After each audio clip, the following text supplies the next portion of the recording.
Zohran Mamdani sapo shkroi histori në New York.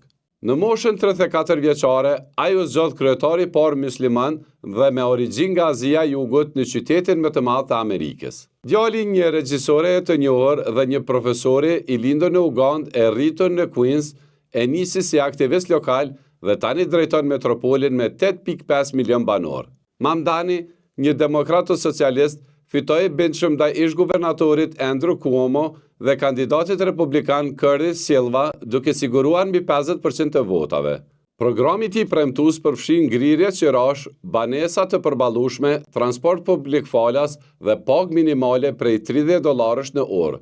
Por jo të gjithë janë të lumtur. Donald Trump dhe Elon Musk e sulmuan ashpër duke quajtur radikal dhe komunist. Mamdani u përgjigj: "Kjo nuk është vetëm fitoria ime, por e çdo njujorkezi që refuzon të fshihet në hije." Nga një deputet i panjohur në kryebashkiakën e 111 të New Yorkut, një histori që tregon se ëndra amerikane ende mund të jetë e vërtetë.